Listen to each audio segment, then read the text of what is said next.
The night was cold and silent. Wind moved through broken windows and cracked walls. The sky was dark with smoke, and only the moon gave a little light. Everything was quiet, too quiet. But then there was a sound. A small sound, soft and weak. A baby was crying. Lyra held her baby close, her arms shaking from hunger and fear. She was hiding in the corner of a broken building. There was no food left, no water, and no hope. Her world was destroyed. The war between humans and her people had burned everything. She was one of the last alive in her city. The baby cried again. Louder this time. Lyra covered its mouth gently, whispering to it, "Please, be quiet," she said. Tears in her eyes, but the baby was too hungry to stay silent. Its small face was red, its hands shaking in the cold. Lyra looked outside through a hole in the wall. Smoke covered the street, and fire still burned far away. She knew if someone heard the baby, they would come. And they would not care that she was a mother. They would shoot her, maybe take the baby, maybe worse. Then she heard its footsteps. Not fast, not running slow, heavy steps. Someone was walking toward her building. Her heart stopped. She held her baby tighter, her breathing fast and short. Was it a soldier from her side? No, they were all gone. Was it a human? She didn't know, but she was sure of one thing. She was going to die. The footsteps stopped near the door. Lyra held her breath. A shadow moved through the doorway. And then she saw him, a tall figure in dark armor, a human soldier. His helmet covered his face, red light blinking from his shoulder. She gasped and pulled her baby behind her, ready to scream. The human did not raise a weapon. Instead, he knelt down slowly and put something on the ground. It was a small metal box. Steam came from it, and a soft smell filled the air. Lyra's nose twitched. It smelled like food, real food. Warm food. The human pressed a button and the box opened. Inside was a round piece of bread and a thick soup in a small bowl. He pushed it forward, then stepped back. Lyra didn't move. Confused and afraid, the baby cried again, louder now. Its tiny hands reached toward the food without knowing. The human looked at the baby, then at Lyra. He slowly removed his helmet. His face was tired but kind. "I'm not here to hurt you," he said, his voice calm. "My name is Mason." Lyra didn't answer, but her eyes watched every move he made. Mason pushed the food closer, then sat down with his hands open. No gun in his hands, no threat in his eyes. Lyra looked at the baby, then at the food. Her body was weak, her stomach empty. She reached out, grabbed the bread, and took a bite. It was warm, soft, full of taste. Tears came to her eyes. She hadn't eaten in 3 days. She gave a small piece to her baby. The baby stopped crying, chewing slowly. A soft noise came from its mouth, a sound of peace. Mason smiled and nodded. Lyra looked at him, confused. "Why?" She asked in a quiet voice. "Why help me?" Mason looked at the broken roof above them, then at her. "Because you're a mother," he said. "Art. And that baby is innocent." Lyra didn't know what to say. No human had ever helped her people.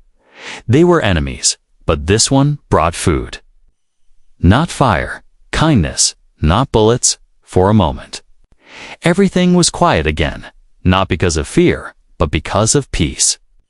Mason looked at his wrist device. A red light was blinking.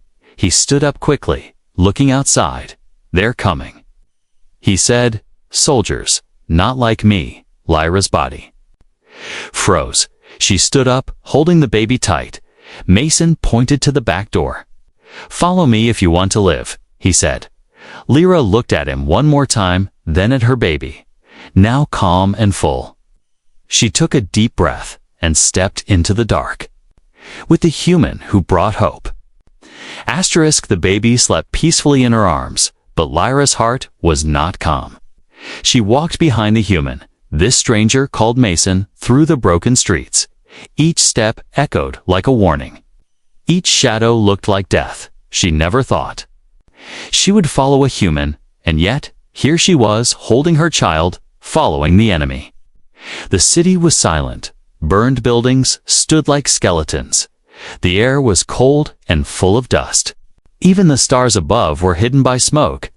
Mason moved carefully, watching every alley and rooftop. He carried a small bag and held a scanner in one hand. Now and then, it beeped softly, a warning of motion nearby. When it did, they stopped. Waited and moved again. Lyra didn't speak. She was afraid her voice might break the fragile peace between them. The baby stirred but didn't cry, its stomach warm with the food Mason gave. Finally, Mason stopped near a large metal door. It was part of an old transport truck, half buried in rubble. He pressed a code on a small device, and the door opened with a quiet click. "In here," he said, and stepped inside. Lyra followed, ducking her head. Inside was cold and dark, but dry. Mason turned on a small light, not bright, just enough to see. The place smelled like old metal and dust, but it was safe. He placed his bag down and sat on a broken crate. Lyra sat across from him, keeping her baby close. Still, she said nothing. Her mind was full of questions, but her mouth stayed closed. Mason pulled out a second meal box and opened it. Steam rose again. This time, it smelled like rice and vegetables. He didn't offer it, just placed it between them and leaned back. "You can eat," he said simply. "I'm not hungry," Lyra replied, though her stomach ached. He didn't argue. Silence filled the space again, the kind of silence that sits heavy. Not because no one is talking, but because too many things remain unsaid. After a while, Lyra finally asked, "Why did you help me?" Mason looked at the ceiling, his voice low, "Because I was tired of watching everything break. I thought maybe saving one thing might matter." Lyra stared at him. She had seen humans burn villages, drop bombs from the sky. But this one gave food, not fear, and he sat without a weapon in his hand. She looked at the meal again, her mouth dry. She picked up a spoon and slowly began to eat. It was warm and soft. Her baby opened its eyes and reached out again. She smiled gently. "Breaking a small piece to give. You're not like the others," she said. Mason gave a quiet laugh. "They say I'm a traitor." He replied, "I call it being human." The scanner beeped again, louder this time. Mason stood quickly and checked the screen. "Patrol drones," he whispered. "They're scanning this area." Lyra stood too, holding the baby close. Her eyes full of fear. "Again, will they find us?" she asked. Mason looked at the blinking screen. "Maybe," he said, "but I won't let them hurt you." He took out a small jammer from his bag and turned it on. The lights blinked blue. It would block signals for a short time. He handed Lyra a blanket and pointed to a corner. "Stay there. Keep quiet," he said. She nodded and moved quickly. Mason crouched near the door, weapon ready this time. He didn't want to fight. But he would, if needed. Not for orders, but for the mother and child he chose to protect. The sound of the drone came closer. A low hum. It passed over the roof, scanning for heat, for movement. Inside, Lyra held her breath, her baby silent in her arms. Mason stayed still, barely blinking. After what felt like forever, the sound moved away. The scanner turned green. "They're gone," he said quietly. Lyra let out a breath, her eyes filled with tears again. "Thank you," she whispered. Mason nodded. "Get some rest," he said. "We leave at dawn." "Where are we going?" she asked. "To a place with more food," he said, "and maybe a little hope." That night, Lyra did something she hadn't done in weeks. She closed her eyes, and for the first time in a long time, she slept. Lyra woke before the light. Something was wrong. Not the kind of wrong you could see, the kind you could feel. a deep cold in the bones. A silence that felt too heavy. The baby was still asleep in her arms, warm under the blanket Mason gave. But Lyra's eyes were wide open. Her ears listened for sounds, for anything. Then she heard it, a sharp static noise from Mason's wrist device. He was already awake, crouched near the door, his eyes serious. He pressed a button and looked. At the screen, "Recon Squad," he whispered. 5 minutes out, Lyra sat up quickly, her heart racing. "They're coming here?" Mason nodded once. "They're searching zone by zone. Thermal scans, sound detection." Lyra hugged her baby tight. "We can't fight them," she said. "We won't." Mason replied, "We'll run." He pulled out a small chip from his belt pouch. It flashed blue, a signal jammer with a timed overload. He placed it near the door. "This will buy us 2 minutes," he said. "After that?" She asked. He looked at her with calm eyes. "After that, we run like hell." They moved quickly. Mason placed his bag over his shoulder and picked up the rest of the ration boxes. Lyra followed close, barefoot and silent. The baby opened its eyes, sensing the tension, but didn't cry. Mason gave a small nod of thanks to the child. Quiet babies survive. He opened a side hatch on the truck's floor, a maintenance tunnel. Rusty and narrow, but it led to the other side of the block. "Stay close," he said, dropping down first. Lyra passed the baby to him carefully, then climbed down herself. The tunnel smelled like oil and damp earth. Mason used a tiny flashlight, just enough to see the path above them. They heard the sound of boots, heavy and organized. The patrol was right above. Lyra held her breath again. The tunnel creaked as they crawled forward. Every sound felt too loud. Then they heard it, a voice. Robotic and cold. "Life signs detected. Prepare for breach."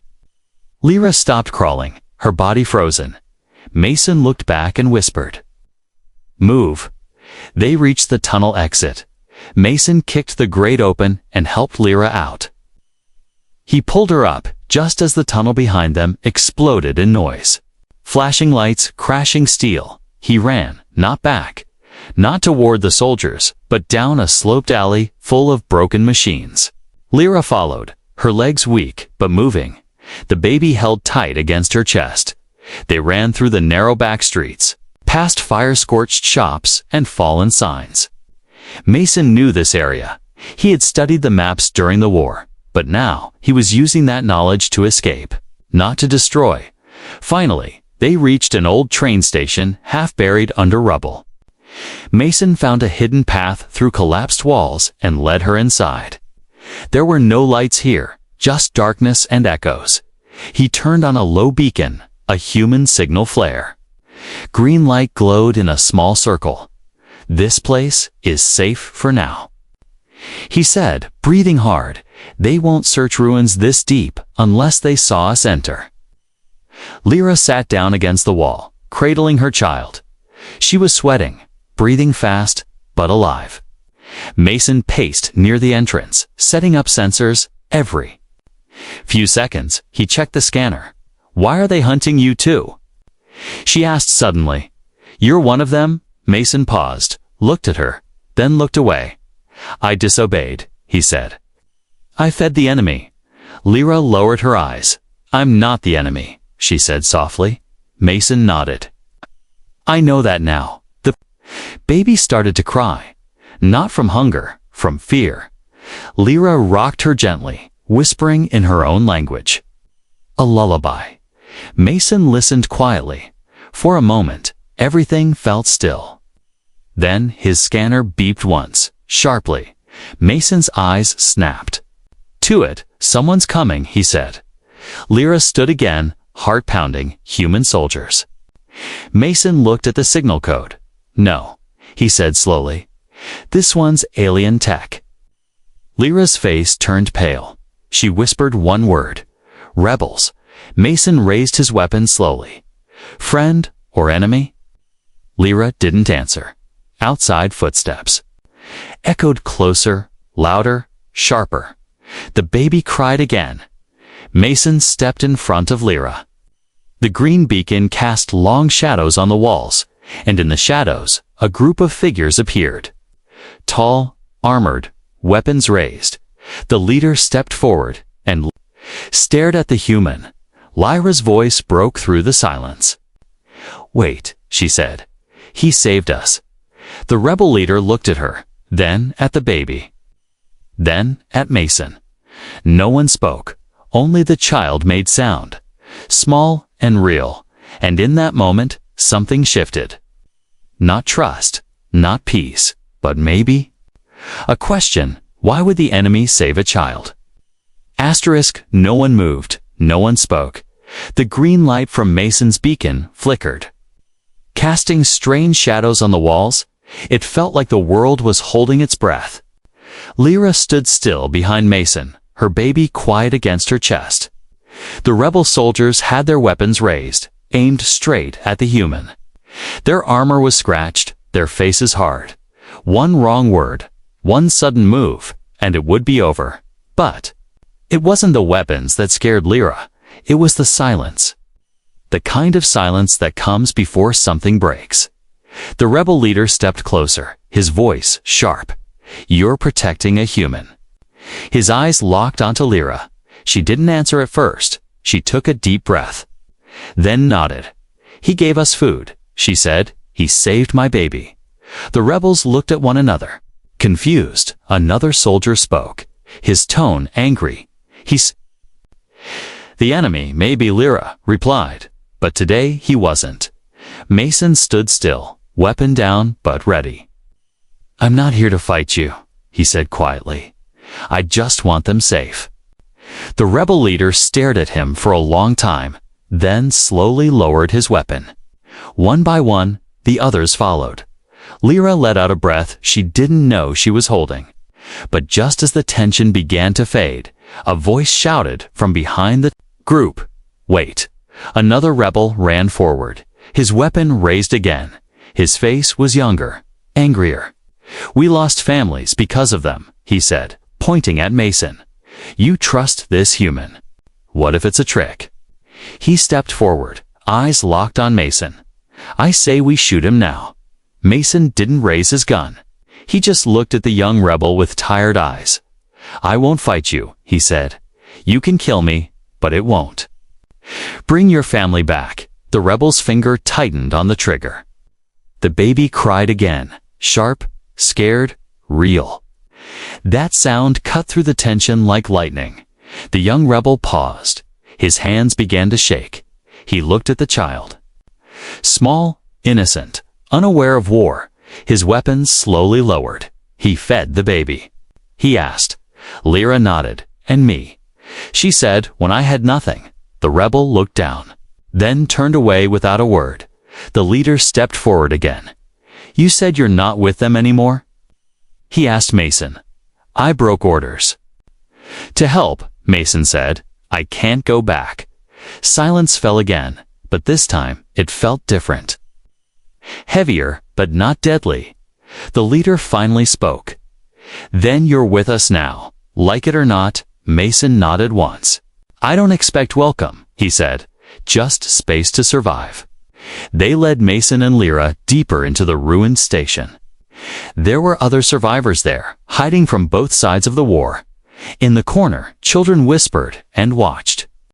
Old ones sat near weak fires, eyes full of stories too painful to speak. For the first time, Lyra saw her people again. Not soldiers, not rebels, just the broken. And for the first time, she didn't feel alone. A medic offered to check the baby, a quiet woman with kind hands. "He's strong," she said after a moment. Hungry, but strong. Mason sat alone in a dark corner. Some watched him with hate, some with fear. But one little girl walked over and sat beside him. She said nothing, just sat, and after a while, Mason gave her a piece of dried fruit from his ration bag. She smiled, then ran away laughing. That small laugh echoed through the cold space like sunlight. Lyra watched from a distance. Maybe not everyone would accept him, but maybe some would. Later that night, The rebel leader called Mason aside. "We're planning an escape route," he said. "There's a transport tunnel under Sector 9, but it's risky. We need someone who knows human tech." Mason didn't hesitate. "I'll help," he said, "but only if she and the child go first." The leader looked at him, surprised. "Why do you care so much?" Mason looked toward Lyra. "Because that baby reminds me of my own." He said, "The one I lost, no more questions were asked. No more words needed." Enemies were all around them, human patrols, rebel distrust, the hunger, the cold, but for one night, in the quiet ruin of war, a human and an alien mother shared something stronger than fear, a reason to fight, not for power, but for life. It started with whispers, not orders, not broadcasts. Just quiet words passed from one mouth to another, about a human who brought food, not fire. In the hidden corners of the city ruins, survivors began to talk, about a soldier who didn't shoot, about a baby who cried and was answered with warmth, about a mother who lived when she should have died. Mason didn't know his story was spreading. He was too busy helping, fixing broken heaters with scraps and wires, sharing his rations with wide-eyed children. The rebels still didn't trust him, but they watched him. They saw the way he gave without asking for anything, the way he looked at Lyra's baby like it mattered more than war. Lyra noticed it first, one morning. An older rebel handed her extra blankets without a word. Another gave Mason clean water. No one said anything, but something was changing. The rebel leader, Varric, pulled Mason aside that night. "The people believe you," he said. "Even if they don't say it, they think, maybe. You're proof the war doesn't have to be forever." Mason didn't answer right away. He looked around at the ruined shelter, at the thin faces, the tired eyes. At this point, he said, "Belief might be the only weapon we have." That same night, a message came through the old comms system. A whisper on static, half broken by noise. From another rebel group in the North Ruins, they had heard the same story. A human helping an alien mother. They asked if it was true. Varric looked at Mason. "You want me to lie?" he asked. Mason shook his head. "No," he said. "Tell them the truth." Varric replied to the signal with 3 words. "The child lives." That phrase spread like fire through dry grass, not just among the rebels, but in secret among humans. 2. In one human outpost, a young soldier heard the story from a prisoner. He didn't report it, he passed it to another. Even among those in uniform, tired of blood, something began to stir. A small thing, a dangerous thing, hope. But hope brings enemies, and someone else had been listening. Far above the ruined city, a drone caught the heat trail of a rebel camp. It recorded movement, voices, and one human name in the mix, Mason, back. At command, the human general frowned at the report. "Sergeant Mason." He said, "He's supposed to be dead." Another officer replied, "He's not dead, sir. He's feeding them." The general slammed his fist on the table. "Then we'll remind him what side he's on." Back underground, Mason had no idea what was coming. He sat near the fire, holding a broken communication chip in one hand, trying to fix it. He wanted to send a signal to any human left who might still listen. Not for rescue, but for mercy. Lyra sat beside him, her baby. "Asleep again. Do you miss your home?" she asked quietly. Mason didn't look up. "I used to," he said. "But now I think home is wherever they're safe." Lyra smiled at that. "You say things that sound strange," she said, "but they make sense." Suddenly, the shelter. Lights blinked. A warning flare glowed red near the entrance. Motion detected multiple signals. Rebels grabbed weapons. Whispered orders moved into position. Mason grabbed his rifle and looked at the scanner. "It's not a patrol," he said. "It's a full sweep." Lyra stood up, her arms around the baby. "They're here for you," she said. Mason nodded. "They won't stop until I'm gone."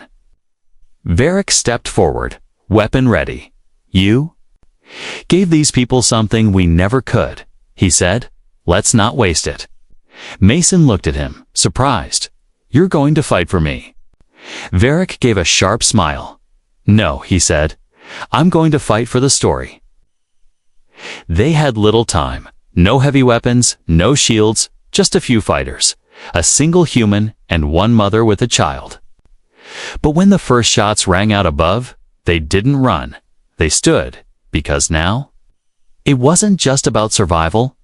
It was about proving the story was real. That once in the middle of fire and ruin, one human gave food and started something. Stronger than fear. The alarm didn't scream, it whispered. A low red blink from the motion sensor, silent but urgent.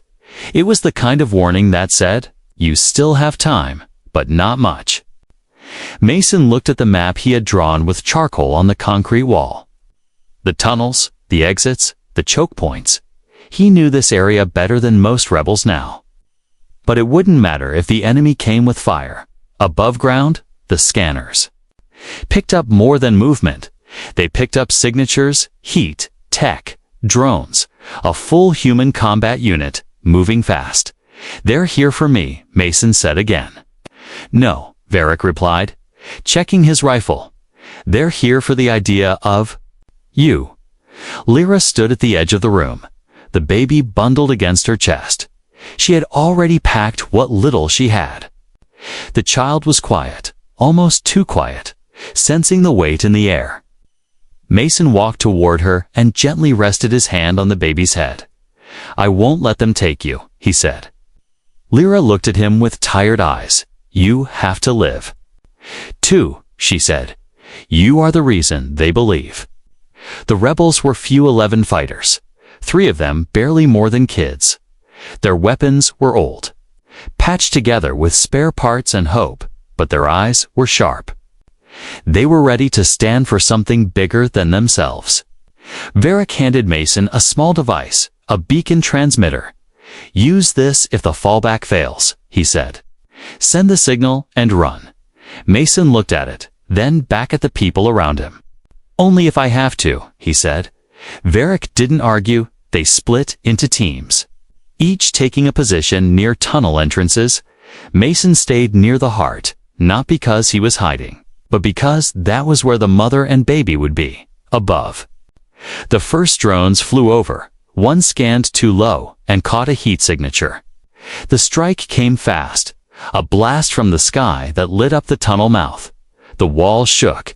Dirt and dust rained from the ceiling. Mason's earpiece crackled. "Contact." "On east flank," said a rebel voice, pushing them back. "But we're outgunned." Mason grabbed his rifle. Checked the charge. He moved fast, covering the hallway with precision. 2 soldiers dropped into view. Fast, armored, serious. He fired once. The lead soldier fell. The second ducked back, calling for backup. He could have chased him. He didn't. Behind him, the child coughed softly. That sound pulled him back harder than any order. Lyra called out. "They're trying to flank through the lower passage."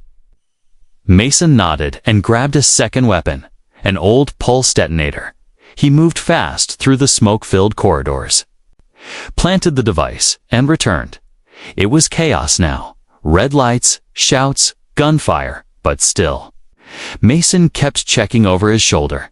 He wasn't protecting just a position. He was protecting a future. Minutes passed like hours. Rebels fell back, regrouped, fought again. But the enemy was closing in. Then the scream of a child, not from pain, but fear. Mason turned fast. A human soldier had breached the central corridor. He aimed his weapon.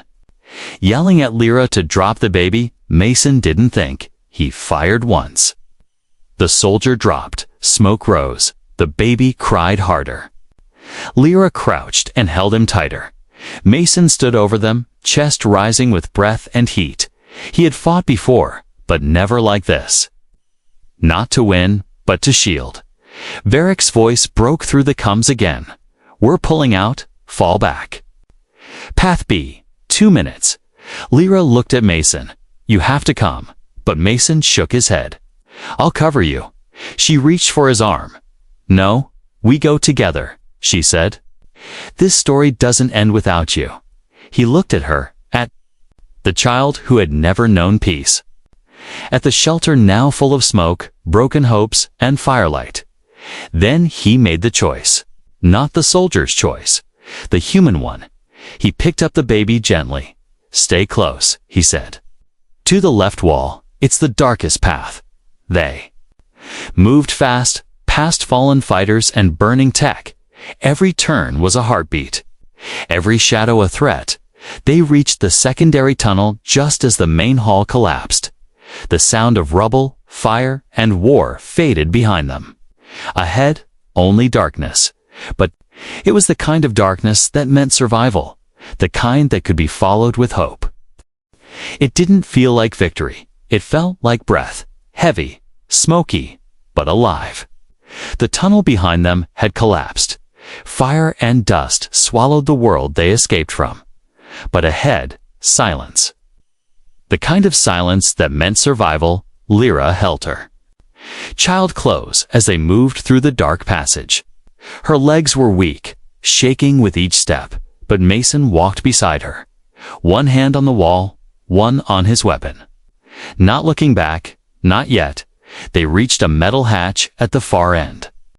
Mason entered the override code manually, each button pressed slow and exact. His hands were bleeding, his armor cracked, but his eyes were steady. With a groan, the hatch opened to the outside world. Sunlight, not much, but enough to sting there. Eyes for a moment, no one spoke. The baby opened its eyes and gave a soft cry, not of fear, but of waking. Lyra stepped out first, then Mason. They were in an old service zone beyond the city borders. Green had started growing through the concrete vines, moss, wild plants, life trying to return. A small signal beacon blinked nearby.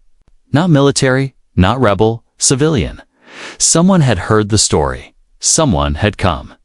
A transport ship hovered down, unarmed, unmarked, from its stepped humans, not soldiers, not rebels, medics, civilians, peace workers. People who had left the war behind. They saw Lyra first, a mother, scared but standing. Then the baby, then Mason, covered in ash and blood. And still alive, one medic stepped forward, slowly, hands raised. We received a signal. She said about a child. Lyra nodded, tears in her eyes. Mason simply said, "You're late." They laughed, not because it was funny, but because laughter was the only thing stronger than crying. The medics took Lyra and the baby into the ship, gave them water, checked their health. The baby was malnourished, but strong. They said he had a good chance. Lyra looked at Mason through the open door. "You gave him that chance," she said. But Mason didn't step onto the ship. Not yet. He stood outside, watching the sky, waiting. Varick's voice came through the communicator one last time. "We made it to the northern passage," he said. "We lost some good people, but the rest are safe." Mason closed his eyes for a moment and whispered, "Good."